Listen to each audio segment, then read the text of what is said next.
हम असुर लोग पाट में रहते हैं, झारखंड के पाट यानी नेतरहाट में। हमारे इलाके में भारत का बॉक्साइट भरा है। इलाका हमारा है, लेकिन राज इस पर कॉरपोरेट कंपनी करती है। राजधानी रांची से हम करीब 170 किलोमीटर दूर हैं, इसलिए पहाड़ों से हमारी चीख बाहर पहुंचने से पहले ही दम तोड़ देती है। मोबाइल के जरिए मीडिया हमारे यहाँ पहुँच गया है, पर मीडिया वाले इधर झांकते भी नहीं। कॉरपोरेट कंपनी ने सबकी खूब खातिरदारी कर रखी है, हमारी सुनने वाला कोई नहीं है और दिन रात कंपनी के डंपर हमारी छाती रौंद रहे हैं। इसलिए हम अपनी कहानी अपने बच्चों को बताने के लिए, आप जैसे लोगों को दिखाने के लिए इस तरह की तस्वीर बना रहे हैं, अपनी दीवारों पर, अपने दिमागों में और काल की छाती पर। इसलिए कि समुद्र मंथन खत्म नहीं हुआ है, ना ही असुर लोग पूरी तरह से मरे हैं। हम आज भी जिंदा हैं। गुरदरी बॉक्साइट माइंस के आसपास के गांव में बसे असुर आदिवासियों की ये असुर आदिवासी wisdom documentation initiative Facebook page पर मौजूद है। वे asurnation.in नाम से वेबसाइट और फेसबुक पेज के जरिए भी अपनी बात दुनिया भर में पहुंचाने की कोशिश कर रहे हैं। कुछ महीने पहले उन्होंने अपना कम्युनिटी रेडियो भी शुरू किया है। जंगल में बैठकर ही कार्यक्रमों को ब्रॉडकास्ट किया जाता है। इस तरह वे अपनी भाषा, संस्कृति, पुरखों की ज्ञान परंपरा और वजूद बचाने को संघर्ष कर रहे हैं। इंडस न्यूज़ के सभी दर्शकों का स्वागत है। मैं हूं संतोष शाक्य। आपको पता होगा, असुर आदिवासियों पर इंडस न्यूज़ ग्राउंड रिपोर्ट भी कर चुका है, जिसमें हमने आपको उनके हालात से रूबरू कराया था। हम चाहेंगे डॉक्टर सोमनाथ आर्य की ये रिपोर्ट आप ज़रूर देखें। इसका लिंक हम कमेंट बॉक्स में दे रहे हैं। झारखंड में पहाड़ों में बसे असुर आदिवासियों का कहना है कि यूनेस्को की खतरे में पड़ी विश्व भाषाओं के एटलस के हिसाब से असुर आदिवासी भाषा खतरे की सूची में है। उनका आरोप है कि कॉरपोरेट कंपनियों ने हमारा जीवन तबाह कर हाशिए पर पहुंचा दिया है। वहीं हिंदू कथा पुराण में हमें राक्षस कहते हैं और हमारे रावण, महिषासुर आदि पुरखों की हत्याओं का विजय उत्सव मनाते हैं। इन हालातों के बीच हम असुर आदिवासियों ने अस्तित्व बचाने और भाषा संस्कृति के संरक्षण को नेतरहाट के गोभीपाट गांव में असुर आदिवासी विजडम अखड़ा केंद्र की स्थापना की है। वे अपील कर रहे हैं कि जीने में हमारी मदद कीजिए, हमारी सहायता दीजिए, ताकि हम अपनी भाषा, संस्कृति और ज्ञान परंपराओं को बचा सकें। ये कितनी अजीब बात है कि दुनिया भर के वैज्ञानिक जहां आदिवासियों को ही अब पृथ्वी को बचाने का जरिया मान रहे हैं, और वहीं आदिवासियों को अपना वजूद बचाने के लिए, जीने मरने के लिए संघर्ष करना पड़ रहा है। असुर आदिवासी ही नहीं, बस्तर से लेकर पूर्वोत्तर के राज्यों तक, सोनभद्र से लेकर लक्षद्वीप तक यही हाल दिखाई देता है। ऐसा सिर्फ भारत में ही नहीं, दुनिया भर में हो रहा है। विकसित कहे जाने वाले देशों में भी आदिवासी वजूद और हक के लिए संघर्ष करने उतर चुके हैं और उनको गुलाम बनाने वाले प्रतीकों को सफाया कर रहे हैं। क्रिस्टोफर कोलंबस से लेकर नेपोलियन की बीबी तक की मूर्तियों को उखाड़कर नाले में फेंक देना ऐसे ही नहीं हुआ है। वे अब अपने पूर्वजों और नायकों की शिक्षाओं को जिंदा करने की कोशिश कर रहे हैं। वैश्विक एकता बनाने के प्रयास भी आदिवासियों के बीच हो रहे हैं। शायद आपको हैरानी होगी, दुनिया में बाकायदा एक आदिवासी सरकार संचालित हो रही है, जो अपना पासपोर्ट भी जारी करती है, जो आदिवासियों के लिए कई देशों में आने जाने का जरिया है। तथ्य ये भी है कि एबोरिजिनल प्रोविजनल गवर्नमेंट यानी APG नाम से संचालित इस सरकार ने जेल में बंद विकीलीक्स के सह संस्थापक जूलियन असांजे को भी पासपोर्ट जारी किया था। apg.org.au वेबसाइट पर आदिवासी सरकार के बारे में विवरण दर्ज है कि ये सरकार क्या है और किस तरह से काम कर रही है। इसमें बताया गया है कि आदिवासी अनंतिम सरकार APG का गठन 16 जुलाई 1990 को हुआ था। इस सिद्धांत पर सरकार को स्थापित किया गया था कि आदिवासी संप्रभु लोग हैं। APG आदिवासी समुदाय के आत्मनिर्णय और स्व सरकार के लिए अभियान चलाती है। ऑस्ट्रेलिया में इस सरकार को बनाया गया था, जिसे वहाँ की सरकार ने स्वीकार्यता नहीं दी है। वहीं APG का कहना है कि हमें आदिवासी समुदाय के रूप में औपनिवेशिक हस्तक्षेप के बहिष्कार के साथ ही अपनी भूमि और जीवन का भविष्य तय करने का अधिकार है। हम इस देश को चला चुके हैं और हमारी संप्रभुता का अधिकार हमारे अंदर ये मादा पैदा करता है। आदिवासी संप्रभुता को लागू करने की APG की नीति के तहत ही आदिवासी पासपोर्ट जारी होता है, जो आदिवासी राष्ट्र ऑस्ट्रेलियाई राष्ट्र से अलग है।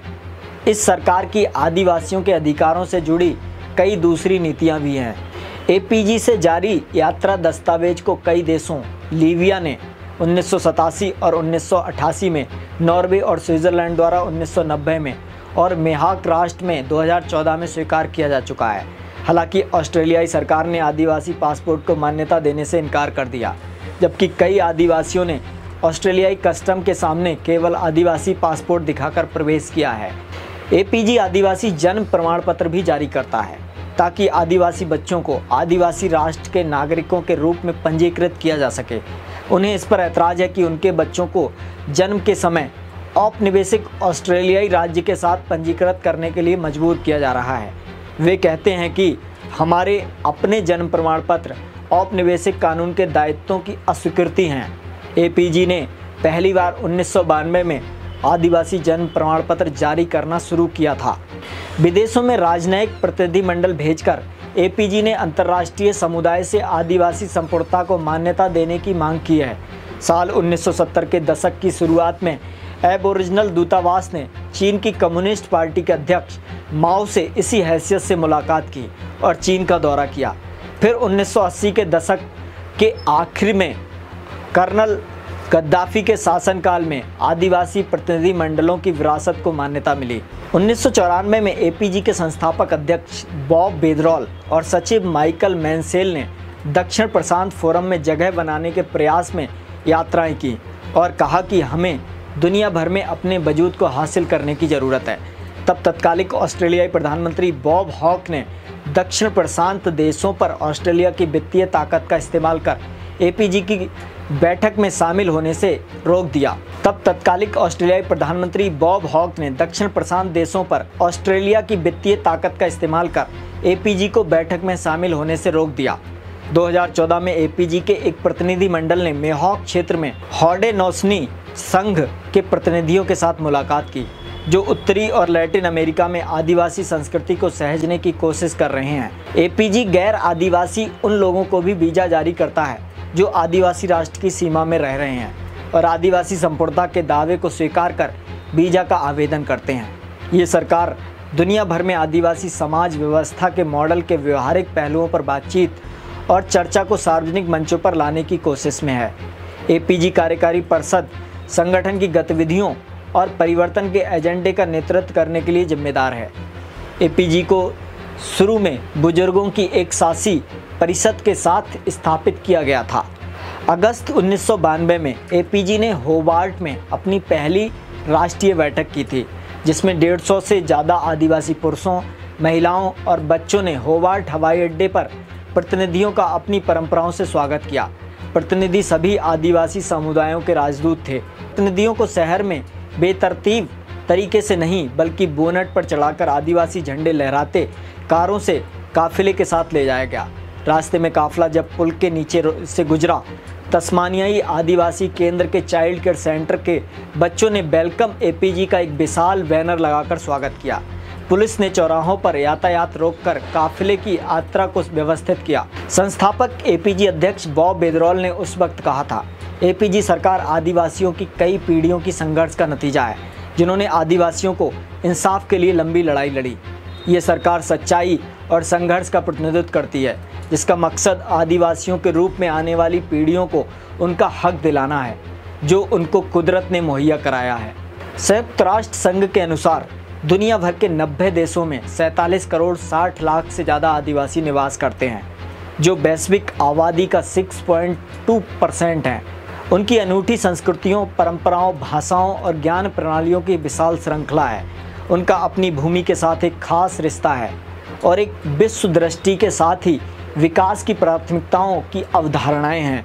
यूनेस्को के मुताबिक आदिवासी समुदायों के बीच दुनिया भर में इस्तेमाल की जाने वाली 7000 भाषाओं में से कम 40% किसी न किसी स्तर पर खतरे में हैं, जबकि विश्वसनीय आंकड़े मिलना बहुत मुश्किल है।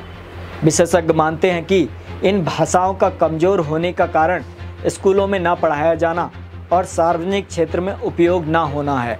मेक्सिको सिटी में हो चुके इस मामले पर विशेष 2 दिवसीय कार्यक्रम में 50 देशों के 500 से ज़्यादा विशेषज्ञ भागीदारों ने इस चुनौती को स्वीकार किया और आदिवासियों के हित में नारा बुलंद किया। हमारे बिना हमारे लिए कुछ नहीं, ये नारा कितना कारगर हुआ ये आदिवासियों के हालात से समझा जा सकता है।